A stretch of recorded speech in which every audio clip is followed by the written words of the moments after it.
Le monde de l'entrepreneuriat est en pleine expansion aujourd'hui, car d'autant que les hommes réalisent des projets, les femmes aussi contribuent énormément au développement à travers des idées novatrices. C'est le cas dans cet épisode de Femmes et Entrepreneuriat de Madame Iritier Joséphine, qui a su associer rigueur, patience et courage afin d'aboutir à la réalisation de son rêve. Et sinon, qui est Madame Iritier?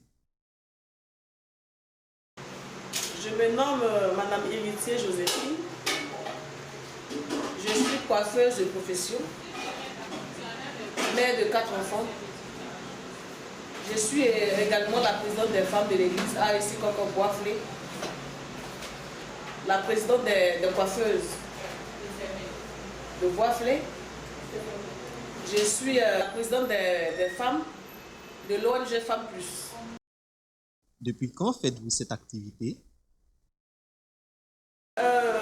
Depuis 1996, j'ai commencé mon apprentissage.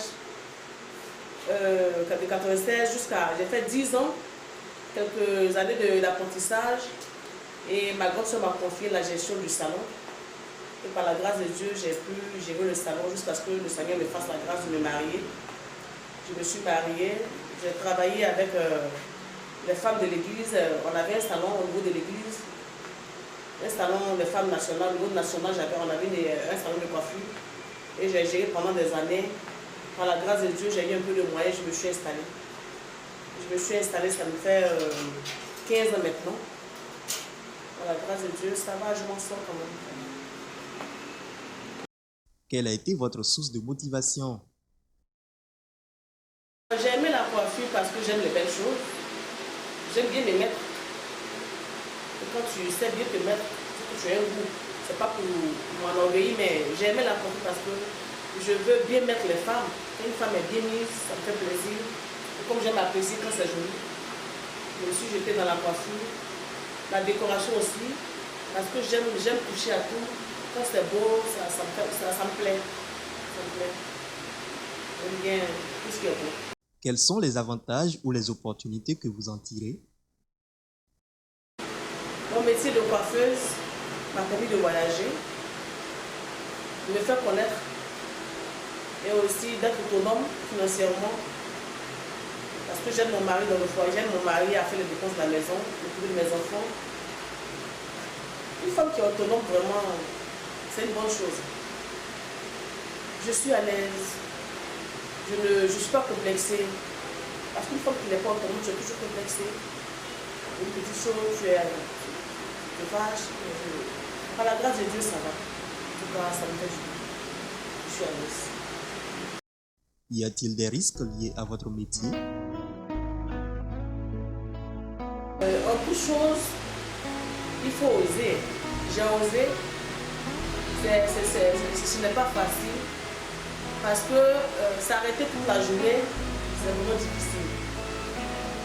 C'est le métier que tu as choisi. Tu dois vraiment t'exercer, te donner à fond pour que vraiment tu puisses avoir assez d'argent. Quand tu t'arrêtes longtemps, les rêves, le fromage, les yeux, les produits, fatiguent un peu les yeux. Vraiment, c'est pas facile. C'est pas facile. Mais avec l'aide de Dieu, on arrive à surmonter les difficultés. C'est pas facile. Ça fatigue un peu les reins, les pieds. C'est ça. On fait avec. À part la coiffure, menez-vous d'autres activités? J'aime la décoration. J'ai fait la décoration de mariage, des salles de réception, des chambres, des mariés, les voitures de mariage, tout ça. Je fais un peu de tout, je touche quoi. Avez-vous des conseils à donner aux jeunes désireux d'entreprendre comme vous? Le conseil que je peux donner à mes soeurs, c'est d'être courageuse. En toute chose, c'est le courage. Moi, quand je devais commencer la coiffure, ce n'était pas facile. Mais quand je suis rentrée dans la coiffure, j'ai vu que c'est intéressant. Et c'est comme ça, toi qui vois les galettes, quand tu t'engages, le début est difficile. Tu vas croire que tu ne vas pas avoir assez d'argent. Mais les 5 francs, 10 francs que tu mets ensemble, là, parce qu'ils donnent beaucoup d'argent.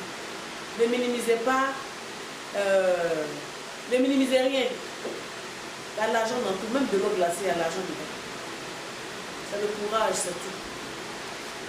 Moi, je vous encourage à entreprendre. Madame Héritier ne s'arrête pas là et fait preuve de courage en nous présentant ses autres idées d'entreprise. Je fais du jus que ça me rapporte. C'est pourquoi je disais qu'il faut diversifier ton commerce. La femme, quand tu entreprends, il faut diversifier. Je fais la coiffure, certes, je vends des jus, je vais aller dehors dessus montrer les gâteaux. Et puis je vends aussi des tissus pour les cérémonies de mariage, de danse, les pousseux de bébé. Je vends un peu de tout. Actuellement, c'est un peu vite, ils ont tout acheté.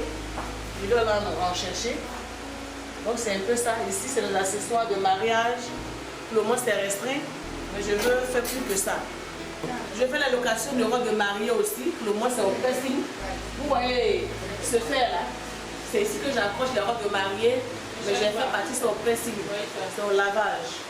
Je fais le coiffe pour les cérémonies, tout type de coiffe. Il y a plusieurs modèles.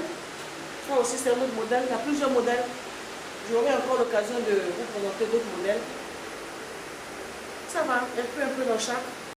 Comme vous venez de le constater vous-même, le métier de coiffeuse n'est pas une tâche facile.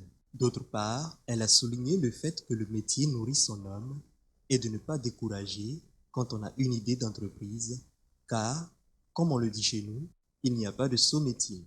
Sur ce, à bientôt dans un autre épisode de Femmes et Entrepreneuriat. Avec la foi que j'ai mis en Dieu et la bénédiction de mes parents, je rentrerai dans mon pays, dans mon village.